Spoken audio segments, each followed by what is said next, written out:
Good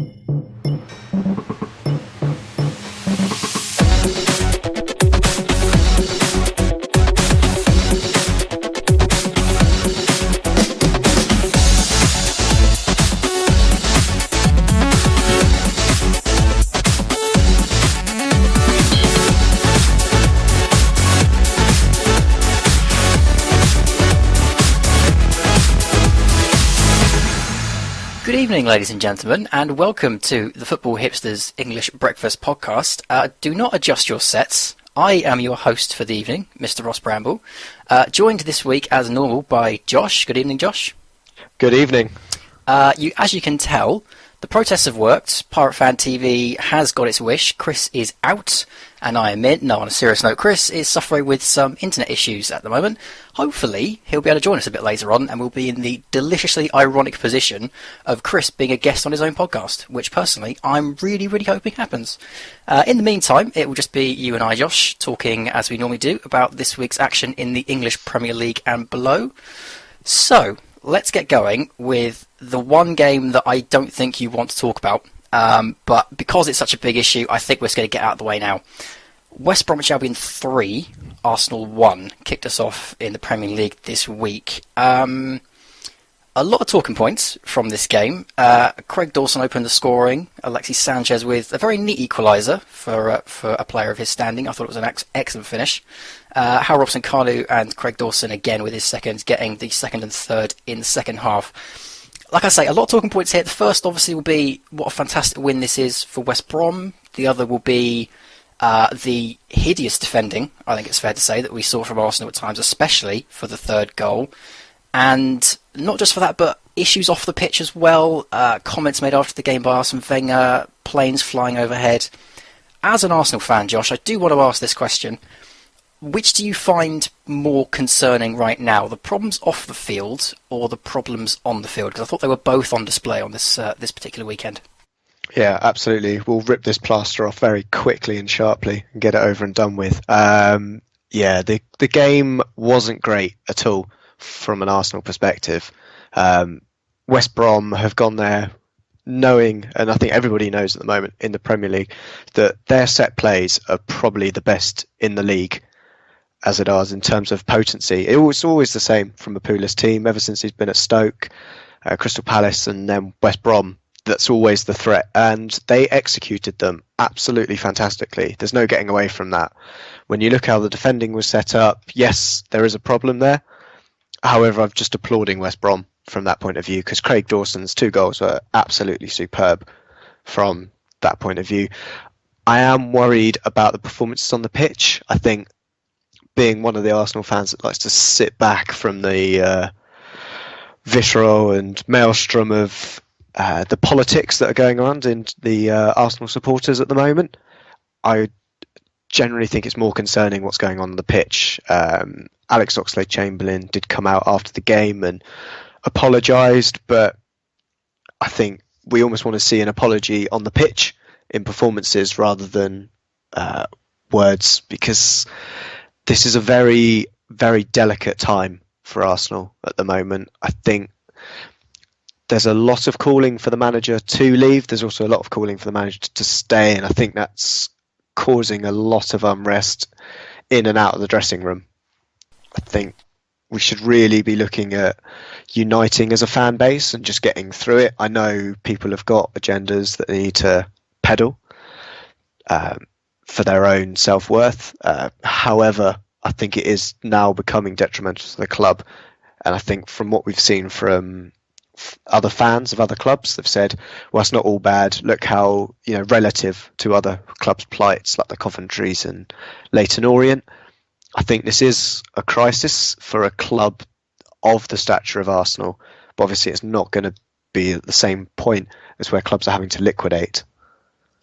I would absolutely agree with that. I also do agree with some people I've heard this week that say that, okay, this isn't a Leyton Orient Coventry level crisis, but for Arsenal, this is a crisis, because it looks at this point, and I hate to say it, but it does look at this point, that Tottenham will be finishing above Arsenal this time around, and there's a very good chance that the top 4 is a stretch too far for them at the moment. So for Arsenal, this is I think personally this is a big Arsenal level crisis. It might not be a crisis for other clubs, but for Arsenal I think it is. Just on Arsene Wenger then, it's not a topic I want to linger on because it's been covered by and large by every angle at this point. But after the game, we can't ignore the quotes. Came out and said that he's made his decision on his future and that we will know, quote, very soon. There's a lot of talk now that not only could that mean that he's going, but the new theory is that he will be signing a 1-year contract extension and then be leaving after that, so that the club has some time to plan. Are you in favour of that, or do you think that at this point his best step is to just cut and run now? I think I've said previously on various different outlets, I think if Arsene Wenger has decided to leave, he's already told the club. And I think they've been looking for the replacement since then, because he doesn't seem to be, with previous quotes that he's made, he's not going to leave Arsenal high and dry without a manager and with very little notice to get in a replacement. And I think it's also from Arsenal's board point of view that they should have something written in his contract with the notice period that he should be giving if he is choosing to leave. And I think it is something that would be longer than, his contract will expire end of June, July time. So it's only a couple of months, and for someone who's held a position for 20 plus years, the notice period is going to be a little bit longer than that. And I think, he's already given it.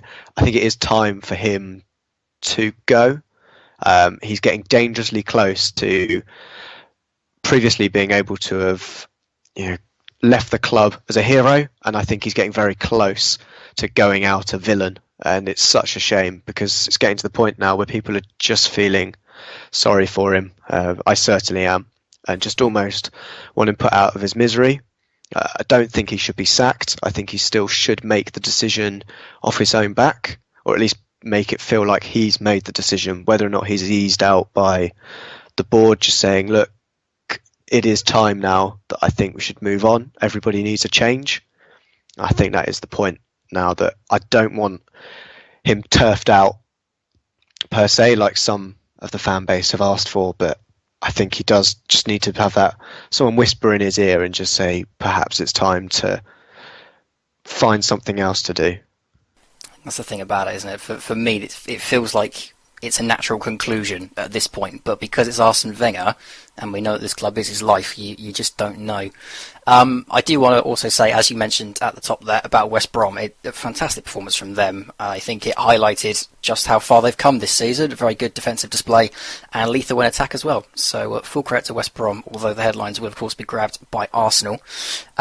Moving on then, Crystal Palace 1, Watford 0. Troy Deeney own goal in the 68th minute. I thought he was a little unlucky with the own goal. It comes back off the post and goes in from a free kick or a corner. I can't remember which now.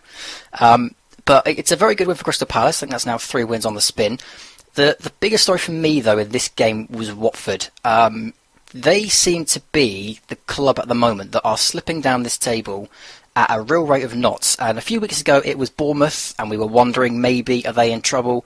No one was really mentioning Watford. Suddenly, for me, I think they're in big danger because I'm not entirely sure where the next points are coming from. They didn't have a very good game against Crystal Palace. Should Watford fans be worried, or do you think they've still got enough about them? I think they can certainly score goals. I don't think that's necessarily a problem for them. I think the game previous would have been against Southampton in that 4-3, which does show that they have got that firepower. I think the problem with Watford is they're not even the neutrals team. They've lost that they did have last season. That everyone was quite excited to see what they were doing, and they've just petered out. There's not any real players there that you're like, oh, he's a great player.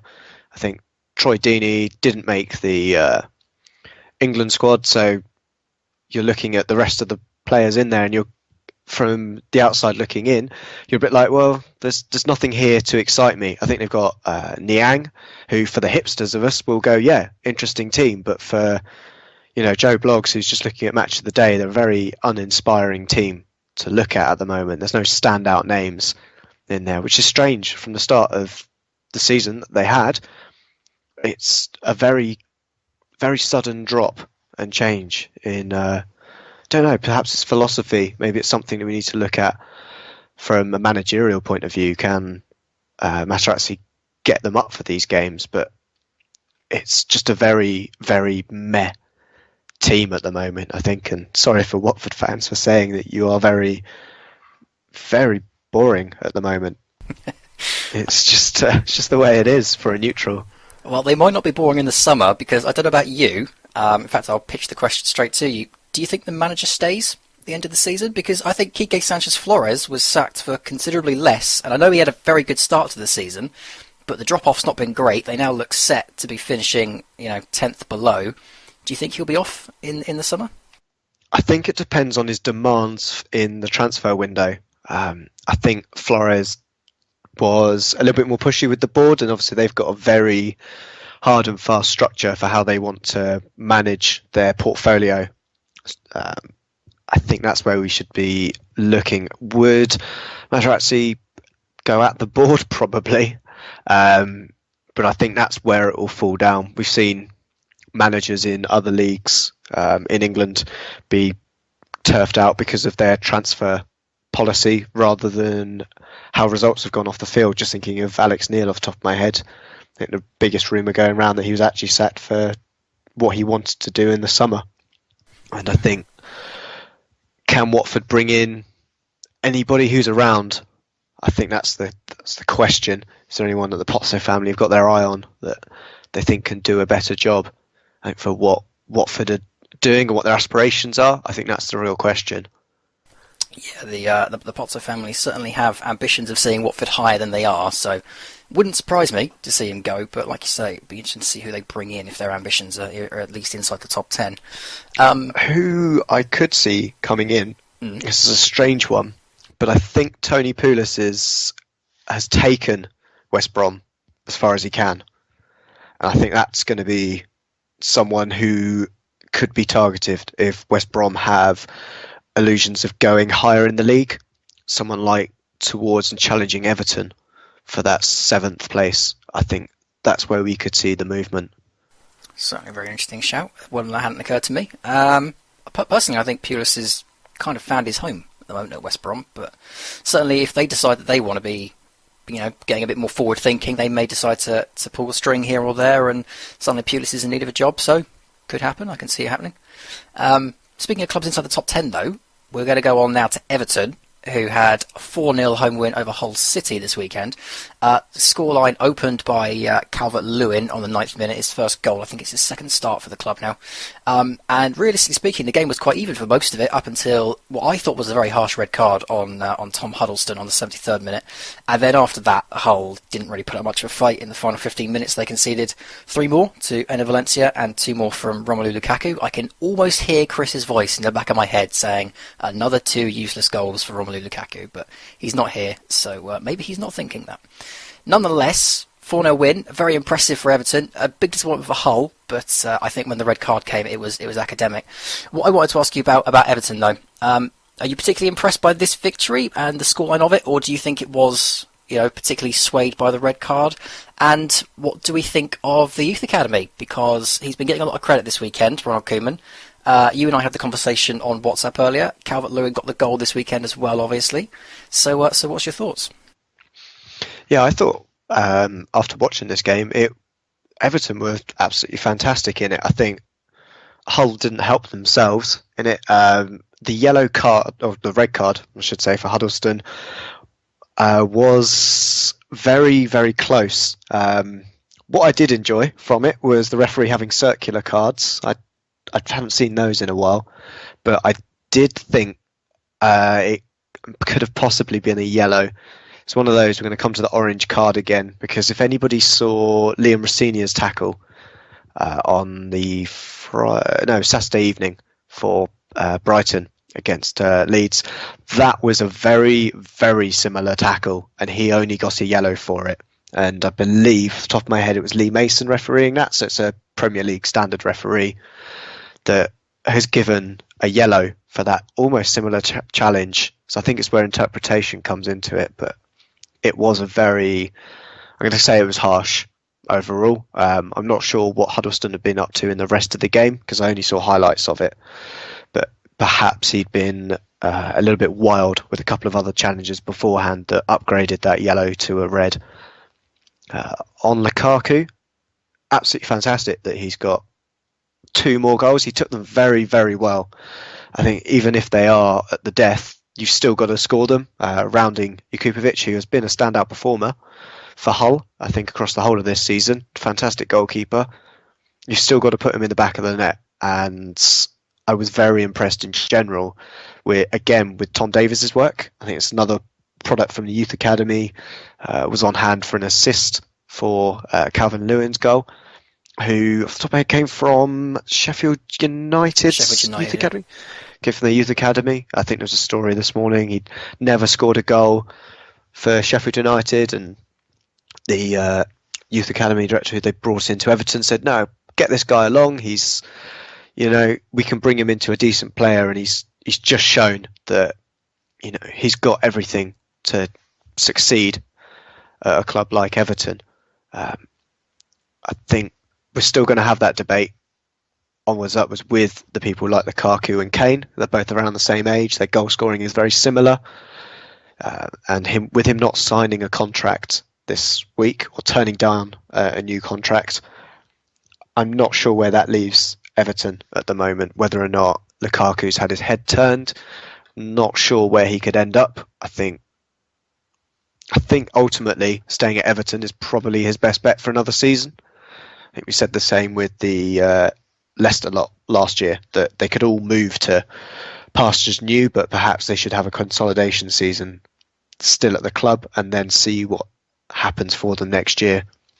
And I think someone like Lukaku could get a really big move next summer.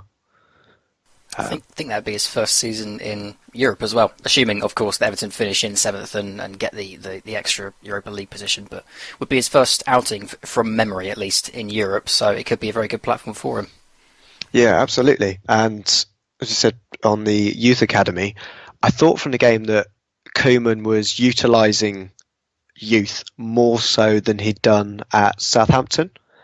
It certainly came across in the way that pundits were talking about the job he's doing at the moment, that he is promoting youth, and with Southampton's youth academy being heralded as one of the greatest in England, essentially in world football. How do you feel that statement? Is it fair on Koeman? Has he utilised it more than he did in Southampton, or is he still doing the same things, but it's just a series of unfortunate events for other first team players that have seen these youth academy products being called upon?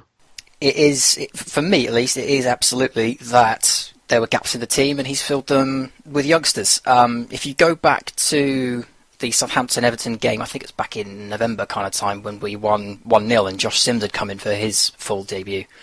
He got an assist inside the opening minute, and the rest of the game was spent asking why Ronald Koeman had never discovered this kid before, and it was all over the papers the next day as well. And ever since then, realistically speaking, it's been Everton promoting youth players.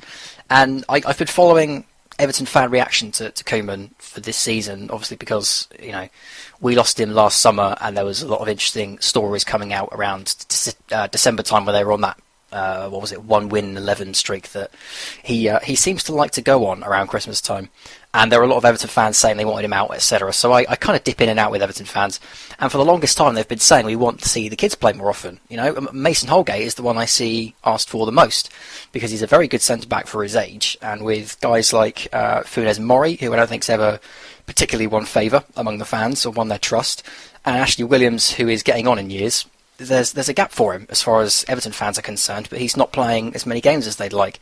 Now, Tom Davies came in after some injuries to the team and did very, very well, and I think they found a very good player in Tom Davies. But Calvert-Lewin, I'm not particularly sold on him being some big breakout star just yet. It was a very good performance, and he took his goal very well, but he's only really got a room in the team because Yannick Bolasie is injured, And having seen Koeman for a year at Southampton, I can tell you that he has an 11 in his head, which he doesn't stray from, which is why other players don't get in. I remember, actually, when we were on our 1-win 11 streak over Christmas, we had Graziano Pella up front, who was in hideous form, and Southampton fans were begging Koeman to drop him. He didn't until Pella got injured, forced his hand. Then we had to play Shane Long, and Shane Long turned out to be an absolute world beater and had his best ever scoring season, which dragged us up the league. The exact same situation for me with guys like Calvert-Lewin. They had their opportunity when an injury came up, and they're taking it. So He's done, in my opinion, the same kind of work with the youth that he did at Southampton. It's just that, Everton's youth academy products are either Tom Davis level and are absolutely fantastic and fully deserve to be in that team, or are on the score sheet more often than Southampton's were and, grab the headlines more often. So I know it will sound like sour grapes as a Southampton fan, but for me, I think Koeman's doing what he did at Southampton. It's just that the Everton youngsters are just grabbing the headlines because either they're, top class like Tom Davis or they're scoring goals. So it's an interesting debate. I'm sure Everton fans will tell me that that he's been promoting youth and been doing an excellent job. I suppose it depends which side of the fence you sit on. But nonetheless, he's still doing a very good job there, up to 7th, I believe now. And we're putting the pressure on the top 6. They're now level on points, if I remember rightly, with Arsenal, although they have played 2 games more than Arsenal in particular. So very good win. And for Hull, I think that keeps them now in the bottom 3. It's a damaging defeat, but I don't think these are the games that will decide whether Hull City stay up or not. So bigger fixtures for them coming up, I think. Chelsea-Stoke, not too much to talk about in this one. It was a Chelsea 2-1 win in the end. They did have a bit of a scare. They only got the winner in the 87th minute. John Walker's penalty equalising from a Willian free kick as well. Is it a bit naive to say that there's still a title race on and this was an important 3 points? Or is this just one more step towards the championship for you? I think Chelsea are closing out on the title, really, just putting it to death. The only thing we've seen that is where they've kind of wavered would be the clean sheet record in the league. They haven't kept a clean sheet since the end of January, which I think is about 6 or 7 games. They have obviously kept clean sheets in the cup games. However, for the league, they seem to be a bit more fast and loose at the back. I'm not sure what is causing that, but it is very interesting to see, especially with someone like Eden Hazard wasn't in the squad today or yesterday. I didn't see the reason why he wasn't there. However, it was just very, very odd that with a team that you think is slightly tighter, with Willian coming in instead, that they did manage to still concede a goal with Gary Cahill giving away a silly penalty, but I think they did still have chances to score at the end, with Stoke playing pretty well. Did manage to get a couple of shots on target, but overall that stat with not being able to keep clean sheets just looks like a team that is we'll just win now. We're not interested in the clean sheets anymore. That was enough just to build up that kind of backlog of points, a bit like we've seen Mourinho teams do when they've gone to titles. Is just a case of calmly and calculatingly getting points on the board early on, and then when it gets to the tail end of the season, just grinding out results and not necessarily looking at how well they're playing, just making sure the results are there. Yeah, it's a stat that does suggest that some of those Chelsea players are not so much switching off because there's still a job to do, but are certainly feeling a little bit more comfortable with their position. And full credit to Stoke, by the way. Not only did they play very, very well, but I was expecting them to get blown away, especially after the Tottenham result a couple of weeks back now. So full credit to them. They gave Chelsea a much tougher game than I think a lot of people were anticipating.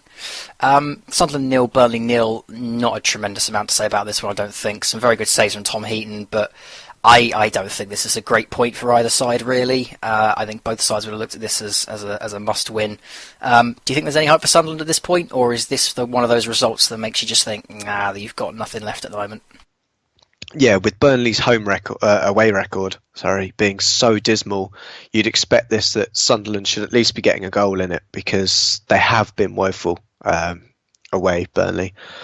So it is just a bit of a case of, well, it's quite an attacking lineup that he's gone out with as well, with Barini, Defoe and Januzaj all starting, and just couldn't break them down. So it is very, very worrying for them. I think Burnley will be happy with the point. They're obviously not in a position where losing is an issue, but I think at 13th with 32 points, they are just a couple of wins away from safety. I think this season 38 should be enough to keep you up in the division. I think we said last season it was a little bit lower than that. I think it was 36. This heralded 40-point mark is looking to get lower and lower every year. But I think with what we saw from Sunderland, I think they're almost gone. They've given up. Yeah, and unfortunately, I don't see a great deal of hope either for Jermaine Defoe, because I don't know about you, but now he's got his England call-up, I do wonder if Sunderland are set to go down, whether or not he's going to want to stay at Sunderland. You know, if he knows that his name is going to be back in the England mix, I do wonder if he's going to want to be playing at a higher level. So I don't think they've had a fantastic week at all, Sunderland. Bournemouth-Swansea, very good 2-0 win for Bournemouth. Didn't expect this result, actually. I thought this would actually be a draw, but it's a fantastic result for Bournemouth, who now go up all the way to 11th and seem to have arrested their recent slump. Swansea, it's a little bit more concerning. A couple of weeks ago, I think we all kind of agreed that Swansea were just about safe now. We didn't see them in too much trouble. They're now 3 points off the drop. Middlesbrough and Sunderland both with a game in hand, for what that's worth. Do you think Swansea are back in it now, or do you still think that Swansea have enough about them? I think what we've seen Paul Clement come and do for the team, I think they still have every chance at staying up. I think the signings he made in January were very astute, as was keeping hold and getting Llorente firing. I think this is just an odd week for them. I still think they've got enough to stay up in the league. Whether or not it is just by being in 17th, I'm not sure they'll be able to get any higher.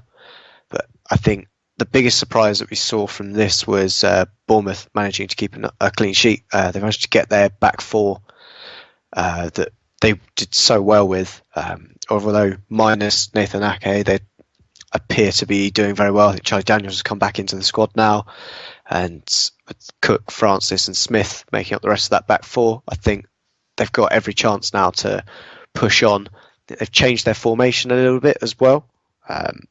After losing Ake, they needed to tighten up a little bit. So taking Wilshere out and with Josh King being in the form where he's almost undroppable at the moment, I think that's the reason why we're seeing him relegated to the bench, because you've got the likes of Gosling and Sermon who are just keeping it nice and tight in front of the back four and just making sure that they can't get penetrated.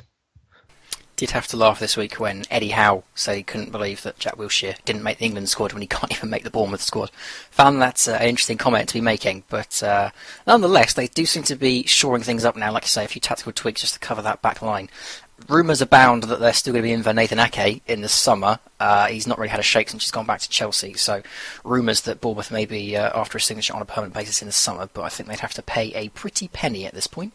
I would agree with that. The one thing on Ake not getting a look in this season is that Chelsea have only really got cup games and the league to go now. I think once they have Europe to contend with, we'll be seeing the likes of Kurt Zouma and Nathan Ake coming into that team just to add some rotation, because they haven't needed to really rest the likes of Spanish Dave.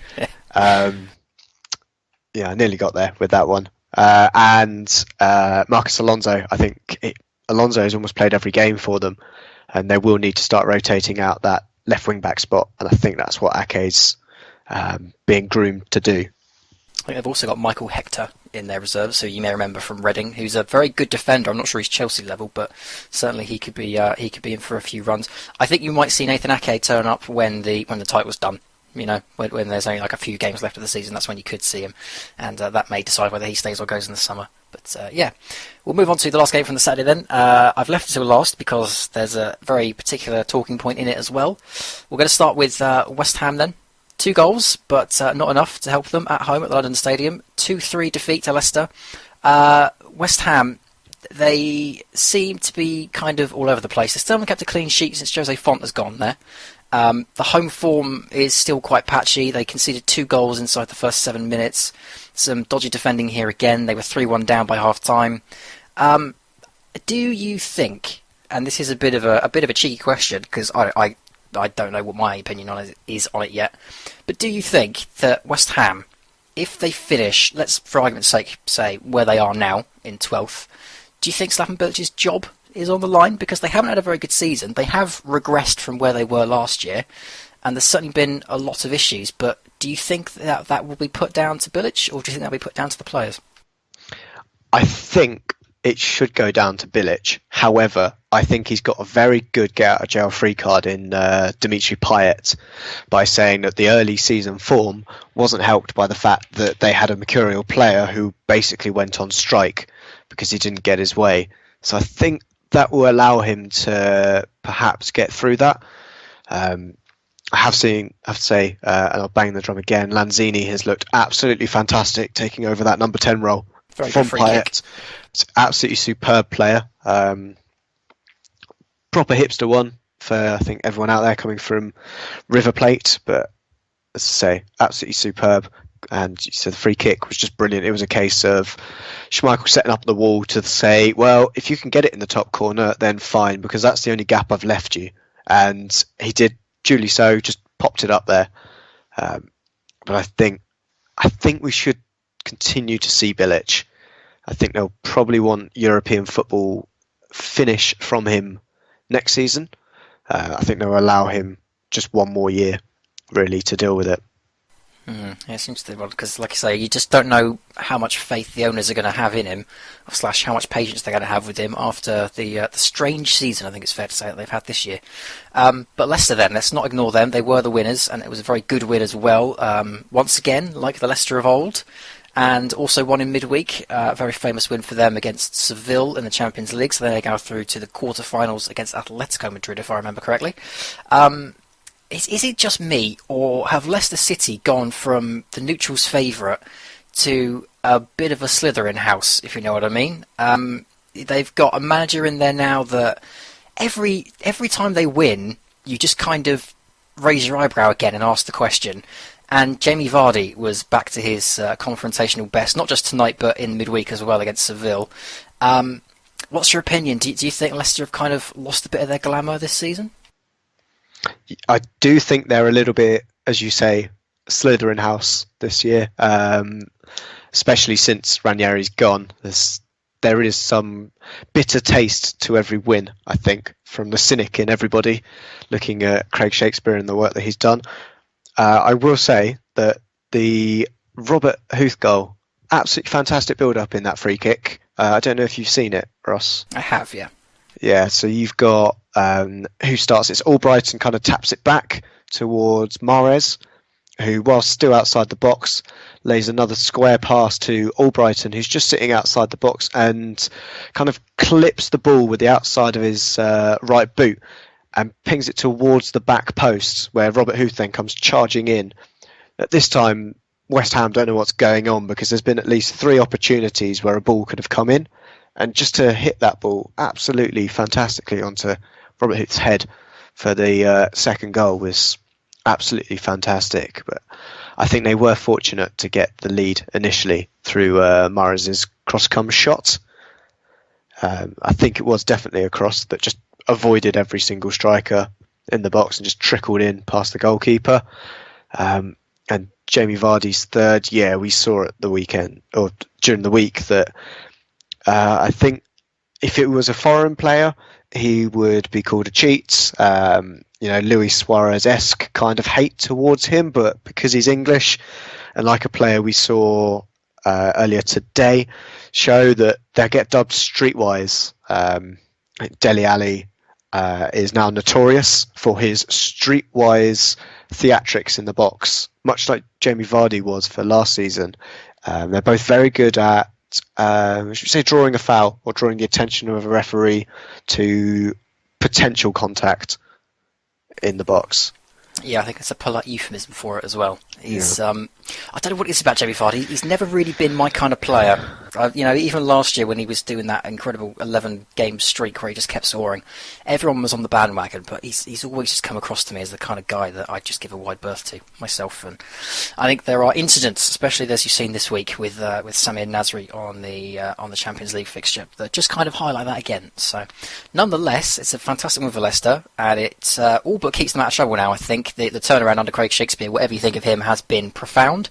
They're now up to 15th on 30 points, 3 wins on the bounce. So you can't really argue with the results. But while we're on the subject of Jamie Vardy and Dele Alli and theatrics, let's go on to the game that I want to get past quite quickly myself, which was the Sunday fixture, Tottenham 2, Southampton 1. Now, we'll talk about the game in a minute, but this game for me was decided on a couple of penalty decisions. The first was the penalty that was given for Tottenham, Dele Alli. In my opinion, very cleverly, but nonetheless making the most of some quite minimal contact from Stephen Davis. A raised boot across the knee, but it's not enough to make him go flying, but he's certainly played it very well. And then about 10 minutes later, there was a penalty appeal for Dusan Tadic, who gets completely kicked by Ben Davis, who, to be fair to, I don't think sees Tadic coming, but still completely wipes him out with a kick. For me, that should be a penalty. I think the thing that convinces the referee it's not is the fact that Tadic kind of takes a step forward and throws himself to the floor with his arms in the air in a very European-esque dive, as you might want to call it. So, Dele Alli, is he clever, or is this something that we should be talking about in a bit more negative terms? I think it depends on which standpoint you're on, really, with this. I think the media are going to applaud him because of the fact he's English, he is a prospect, and everything else about his game is very, very good. It pains me to say that he is a very good player. However, he has got this kind of dark side to him. He does remind me a lot like Ross Barkley. I think Ross Barkley's a bit of a nicer player in terms of lack of theatrics and not as aggressive as Dele Alli. I think that's the kind of thing we're looking at, that we have seen other players, English players, not get called up on things that foreign players would do. We can go all the way back to Robert Pires being touted as bringing diving to the game, but I think irrespective of if he did, the English players have certainly picked up on it. I think you just put in the chat, we've got the likes of Ashley Young. He was notorious for it for a couple of seasons, as is Wayne Rooney. Wayne Rooney's been described as, the greatest player that England have had, but is prone to a dive or two. And I think it is, unfortunately, part of the game. And he's just doing it very, very well.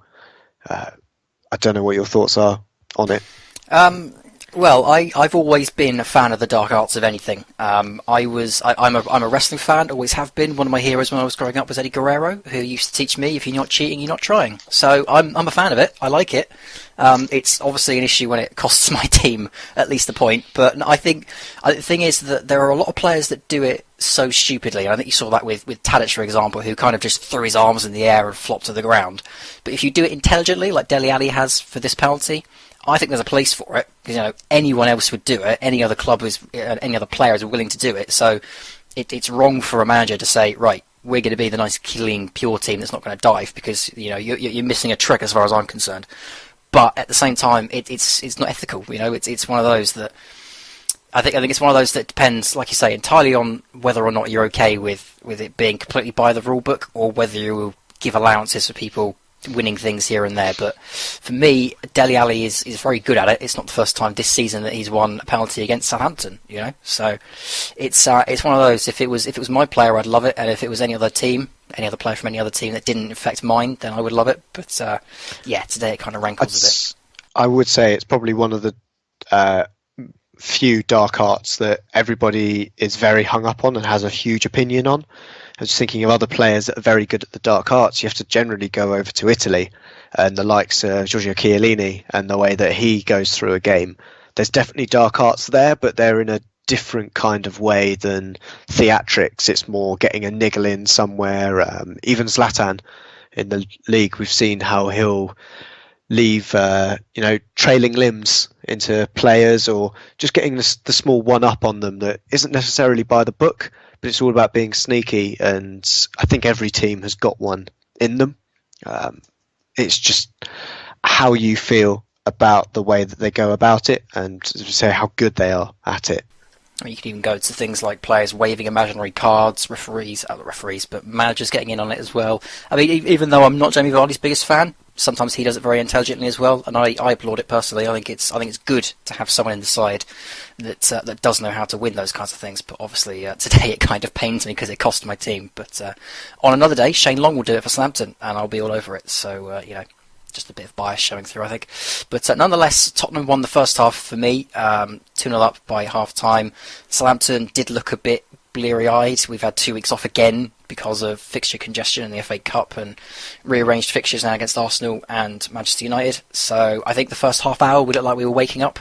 Second half we came out, we looked a lot better. James Ward-Prowse got our one back, but never really felt like there was a goal coming, unfortunately for us. Did see some of Fraser Forster's best work in this game, some excellent saves, and we did also have Manolo Gabbiadini going off with what looked like a groin strain. Going into an international break, hopefully he can recover from that and come back stronger for our next game, I think, which I believe is the not a derby against Bournemouth, so we need him back for that. But nonetheless, very good win for Tottenham, keeps the quote-unquote pressure on Chelsea. Gap is still 10 points, but you've got to be there. Let's go on to another team then, Middlesbrough. We've been talking a lot about Middlesbrough this season, a lot about their manager this season. They finally did something about their season this week when they, quote-unquote, parted ways with Aitor Karanka. I don't think that was a major shock to anyone. I think the chairman came out and said that he sat down with Aitor Karanka and they had a chat, and he said that he was actually quite relieved to be losing his job because he'd given so much to Middlesbrough over this season.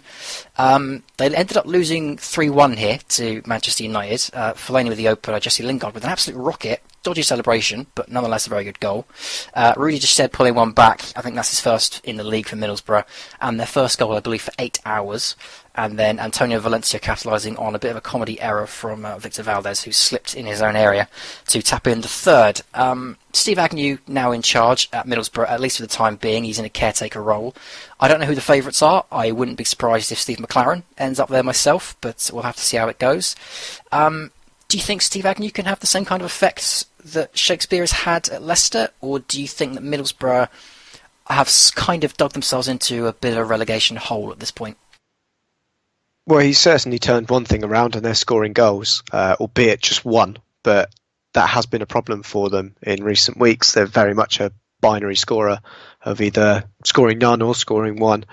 But I think a manager that I could see coming in there would be a return to the Northeast for Mr Pardew. I think that could be an option. Then what they need is to get points on the board very, very quickly now to ensure their safety. And of all the managers that are out and about at the moment, he's probably the best one at doing so. I know he's not got many fans on this pod, especially for his kind of chocolado, loving himself mantra. But I think he certainly would be someone I think they should look to get in. Their biggest problem has been Gaston Ramirez. I work with a couple of Middlesbrough fans, and that's what they've said is the problem. That when they were doing well, it was because Gaston Ramirez is doing very, very well. When they've done poorly, it's because he's done poorly. They just don't work if he's not working. And since they had that January issue with him wanting to leave and go to Leicester, his head's not really been in the game, and they didn't really buy anybody to, give him a rocket up the backside because they just seem very poor without that. The signings have been very questionable that they have made, mainly in the January transfer window, I'd say, more than the summer. I think they made some very astute signings in the summer. I think Negredo was a good choice if they could feed him properly. Darun has been a great player for them. Valdez, an interesting signing. I'd go with Adama Traore and Gusted. Both, again, interesting ones. I'm not sure Gusted is your problem if you can't score goals, irrespective of his performance today. Patrick Bamford, who now can't even get in the squad, seems to be a very poor signing for me. I never really saw the reasoning behind that one, as he's not really scored at this level and kind of had problems doing so in the Championship occasionally, albeit very well with Middlesbrough under Karanka last season.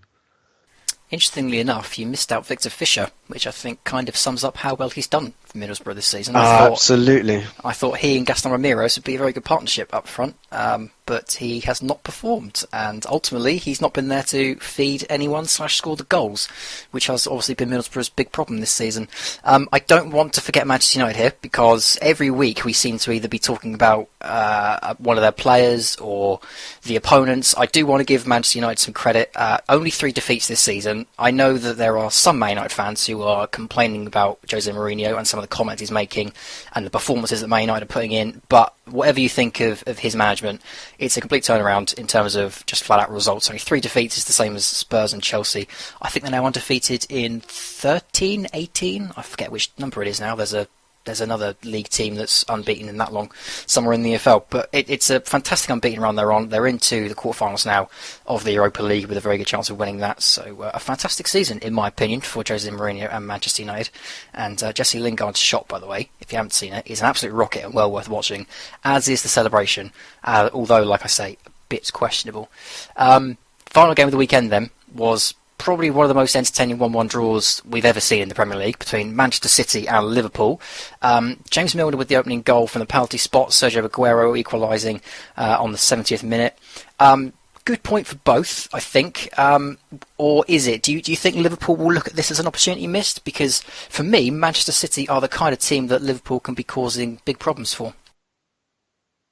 Yeah, I think it's one of those, the way that Liverpool have gone about dismantling the top 6 with their play, and they should have really got something a little bit more out of this, or at least expected so. They both had plenty of opportunities in the game and some questionable decisions from the referee, but I think overall that they should have at least got a couple more, or put away a clear-cut chance from open play rather than having to rely on a penalty. The lineup that they had there was certainly good enough to put away a stuttering Man City team, especially one where they've got Fernandinho, I think, was playing right back for most of the game. Yeah, I could always hear Kris scoffing at the idea of Fernandinho at right back, but it should also be said that Liverpool missed one of the easiest chances I can ever think of Liverpool creating this season through Adam Lallana. Great cut back from Firmino, and all Lallana's got to do is make contact with it, and he's completely fluffed it and skimmed off the top of his boot. So a real shame, a good possibility for Liverpool to win this fixture. That's not to say Man City didn't either, because like I say, it was a very entertaining 1-1 draw, and Aguero certainly in the second half had one that he blazed over, which he really should be at the very least hitting the target with. But on Manchester City, I do want to ask a different question, because I know normally on this podcast, at least Kris and I are known for questioning, not outright disrespecting or discrediting, but certainly questioning Pep Guardiola a little bit here and there. This week, obviously, they've gone out to Monaco in the Champions League.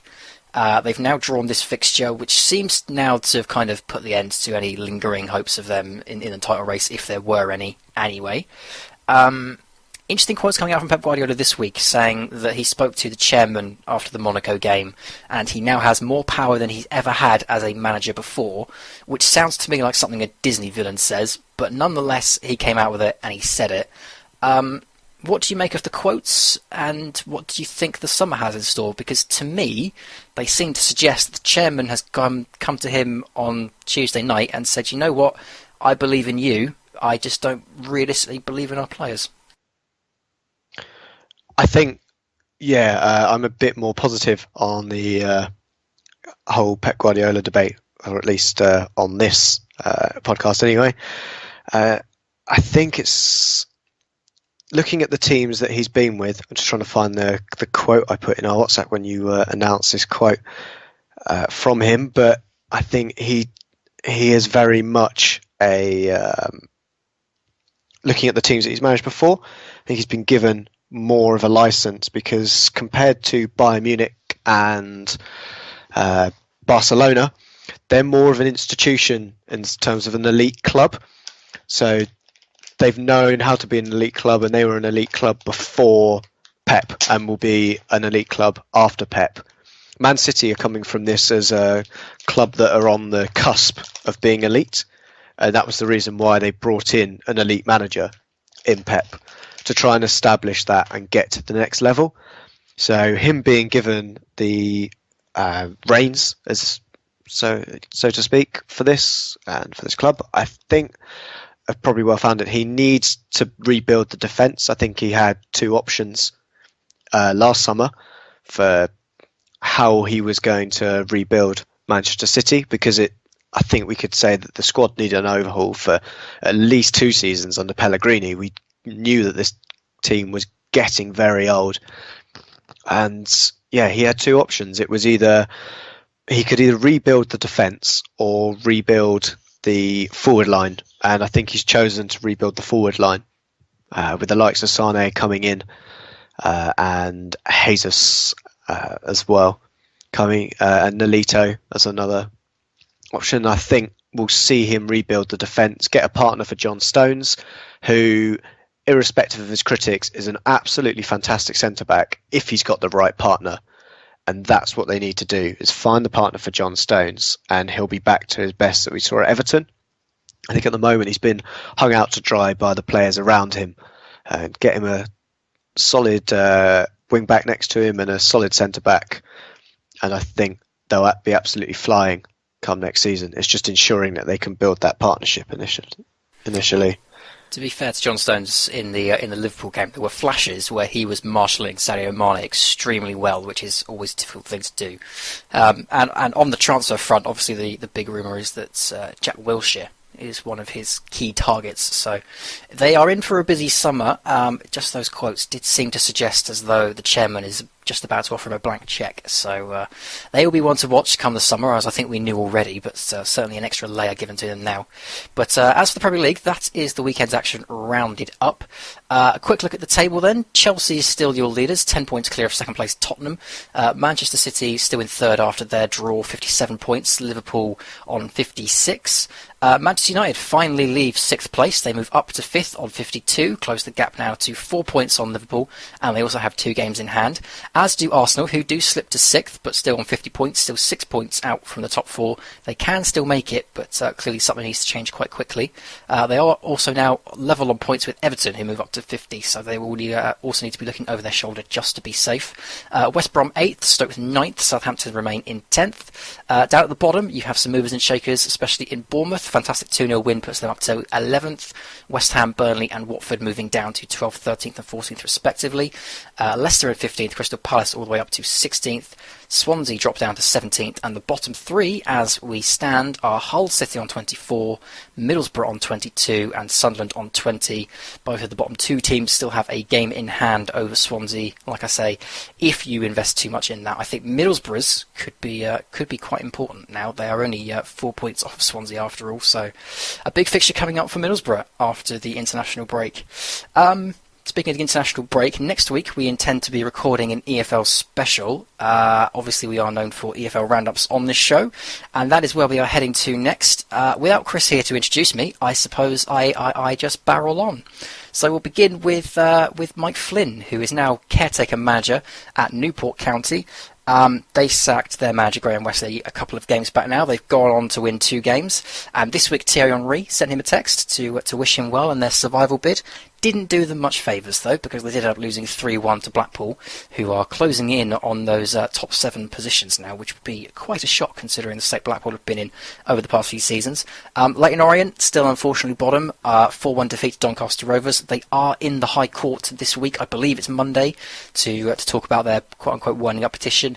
The state of play is that they still need £250,000 to pay off the debt, and their chairman is refusing to because of the protests that have been led against him, especially in the joint protest led against him during the Blackpool game a few weeks ago. So hopefully something can be struck there for Leyton Orient, but it's certainly not looking good on or off the field for them.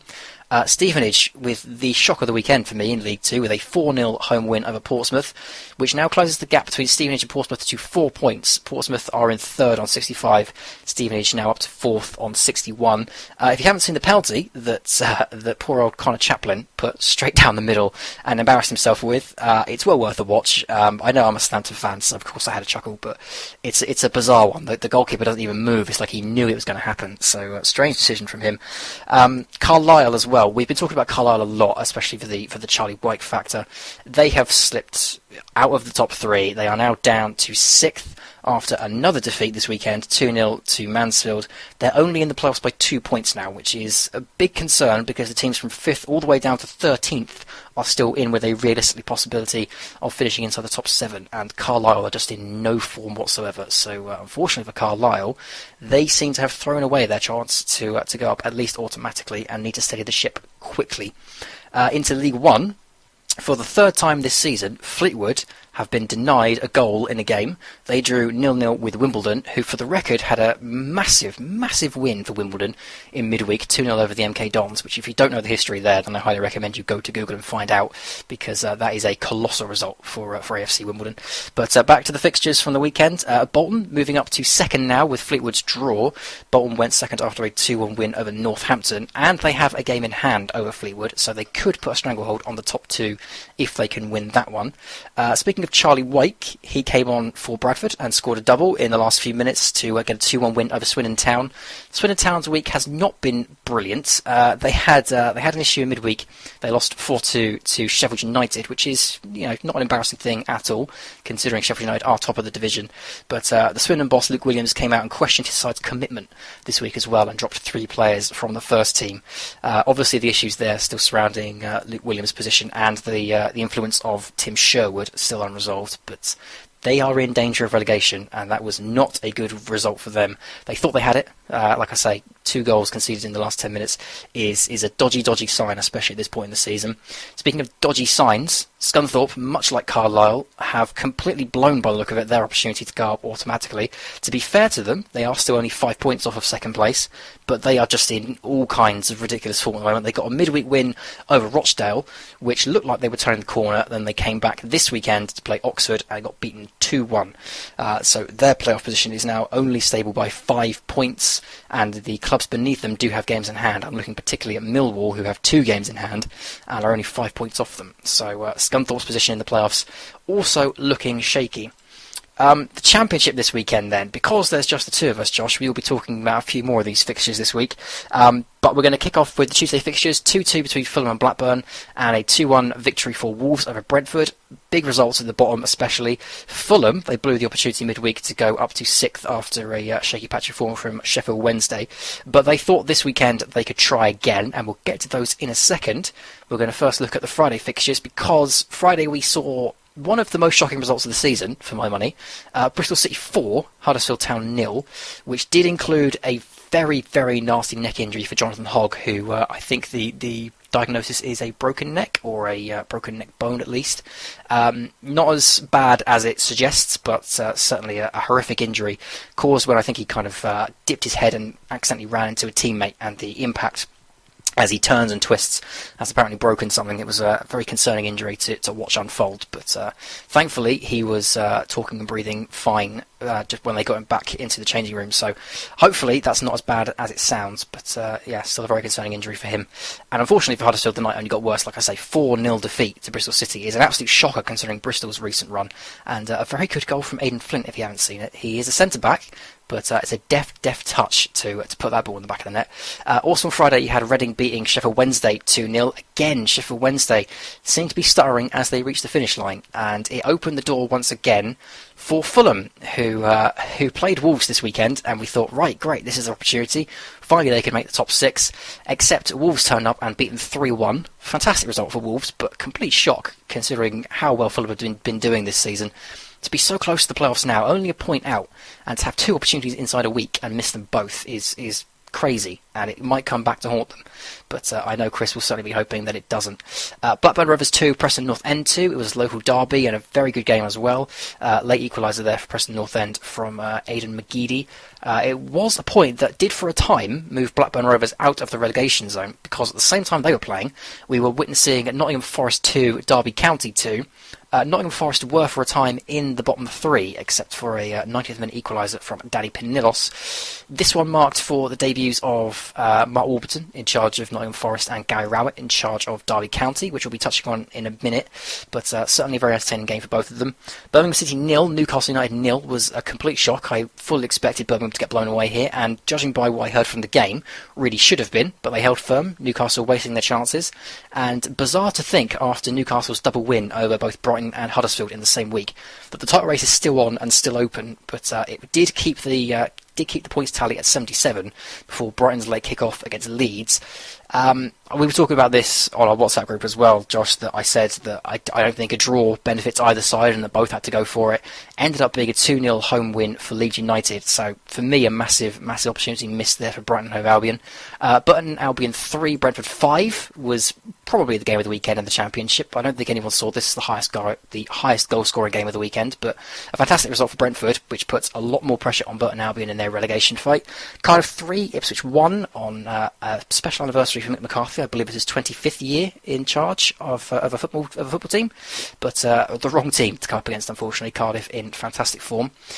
Norwich 2, Barnsley 0, another great result for Norwich. Slowly started to turn things around after their 1-1 draw last week against Blackburn as well. Of course, they're down to 10 men, so a valuable point last week, and 2-0 home win over Barnsley, who are no slouches. So a good set of points there from their 2 games after Alex Neil. Queen's Park Rangers 5, Rotherham 1. I think that's the first time Queen's Park Rangers have won 4 home games in a row since Harry Redknapp was in charge. So a good sign for Queen's Park Rangers, and also the first goal for Massimo Luongo, who came and joined QPR about 2 seasons ago from Swindon Town. His first goal for the club there. Wigan 0, Aston Villa 2. Warren Joyce lost his job as Wigan manager this week, and it hasn't really seemed to help them. 2-0 away win for Aston Villa. And then, like I say, Leeds 2, Brighton Hove Albion 0 on the late kickoff. So let's start then with Brighton Hove Albion. Like I say, I was talking to you, Josh. I said that this was a game that I don't think a draw benefited either side. I was hoping to see Brighton come out and attack, but we saw a very cagey first half, and then Leeds kind of took the game by the scruff of the neck in the second half. Are you disappointed as a Brighton fan, or do you see it as the title isn't really our concern as long as we go up, and it's mainly okay because of Huddersfield's result this week? Yeah, this was certainly a cherry on top of the steaming pile of poo that was my Saturday in terms of football results. However, it was something that I expected a little bit to happen. I said prior to the game that I expected this to be a score draw, if anything. Brighton did have their opportunities in the game to put something past them, but you knew that Chris Wood was going to score. It is a almost makeshift back four that Brighton are putting out at the moment. Rossignol has only just come back from injury, who was also lucky to be on the field, I think, when he picked up his yellow card at the 37th minute. It is a tackle that is almost identical to Tom Huddleston's one. You've then got Lewis Dunk, who is a mainstay in that centre-back position. Hunemeyer and Tamori, one reserve and one a youngster on loan from Chelsea, who is very, very good, but he showed all of his inexperience when he gave away the penalty for the second goal. I think if Brighton had kept it at 1-0, I think it would have been not a good result, but wouldn't have been a bad one per se in terms of the performance and keeping them quiet for so long. And I think there was a chance that Brighton could have got an equaliser at the death if they hadn't have conceded that penalty. I think the signs were there for that. However, that being said, this is a very strange group of results we've got in the last 5. We've only won 2 of the last 3, but if Huddersfield can keep slipping up, then I'm of the opinion that I'm not too bothered that if Brighton win the league or not. I just want to make sure they go up, and they should be targeting that kind of 90, 100 point target, because I think that's what they can realistically get, 100 points, and then see what that happens, how the league looks after that. Yeah, they have got to be careful, haven't they? Because Huddersfield do have a game in hand, and they're only 6 points off. So this was not the weekend to be slipping up. Thankfully for both sides, really, I suppose. Their other side couldn't do any worse than them, or any better than them, I should say. I do want to take a look quickly at 6th place in the division before we get to the major talking point from the weekend. Sheffield Wednesday, like I was just saying there, they seem to be slipping and sliding all over the place right now. And I know they're sentimental favourites on this podcast, and I know a lot of people that watch the Championship casually watch Sheffield Wednesday and like the way they play and like the British core that's developing there. For me, I think they're in real trouble. And I think they are probably the shakiest of the top 4, which may seem a bit obvious to say since they are 6th. But for me, they've always been this season they've been the club that I haven't really looked at and thought, yeah, you're definitely going to be in the playoffs this year. And at this point, 62 points, Fulham one place below, only a point off them on 61, Norwich on 57, Preston on 57. Realistically speaking, those are the teams that are going to be able to catch them. What do we reckon on sixth place? Is it Sheffield's to lose, or do you think this is still wide open? I think it's a very tough call at the moment. I do think it's wide open. We always see in the Championship, we say it's not the easiest league to predict, but there is always one that slips out of the top six at this time. And I think it could be Sheffield Wednesday. I think earlier, probably in late February, it looked like maybe Reading were going to be that team after they had that shaky few games. But I think it is now Sheffield Wednesday look to be in the most worrying position with them slipping down the league, with Fulham and I think Preston. I'm not sure Norwich can put enough pressure. Wouldn't shock me after behind this season. Would not shock I know, me whatsoever. absolutely. But I've got a sneaking suspicion about how Preston are going about their business, that they might be able to sneak into a playoff place. I don't think they'll get through. I think they could cause an upset in the semi-final for that, but I've just got a sneaking suspicion about Preston. I don't know what it is, but they've made some very astute signings and they're slowly getting in and playing very well. And after seeing their performance against Brighton and the cut runs that they've been on, that they're the ones that I see are the dark horse. Fulham potentially, but as you say, they look like they can't deal with the pressure. And I think someone like Preston, which don't have any pressure on them at all, could easily just sneak in, maybe on the final day, into that sixth position. It's funny you should say that about Preston, because I was writing an article just yesterday about Preston and their possible playoff hopes, and I said the exact same thing. They're the real dark horses in this, because they don't play particularly nice, pretty football, unlike Fulham, who's of course winning all the plaudits because they keep it along the grass, which is great to see in the Championship, but it's a difficult thing to get right in this division. Preston kind of bully people. They know who they are, they know what they've got, and they just grind out results. And even on the weekend, they got this 2-2 result with Blackburn. It's a local derby, so it was always going to be a tough one, but they hung in there, and they had the fortitude to get the 90th minute equaliser. It's those kinds of results and those kind of performances that I don't think Fulham are capable of at the moment. And I do fully agree with you that Preston, for me, are the actual dark horses in the playoff race if Sheffield Wednesday and Fulham continue to slip and slide. And Norwich, like I say, after the season they've had, nothing would shock me if they end up in the playoffs. Then they're my bet to win it. It's a bizarre season for them, but if I had to bet, I'd say they're going to miss out. But it's always difficult, especially this season with Norwich. Let's get to the main talking point of the weekend then. Let's get to Nottingham Forest versus Derby County. Easily the most interesting version of this particular derby that I've seen in many a year, and I have seen quite a few of them, and they have all been very interesting for very different reasons. But this time feels very different. I know you've got some stats in a minute to go into this in more detail, but both clubs changed their managers again. Like I said in the roundup, Mark Warburton at Nottingham Forest, who's known for possession-based football, side to side, but also attacking-based football, don't get me wrong. And Derby County, who now have Gary Rowett in charge, who, as we know, counter-attacking, very compact, sitting deep, springing on teams.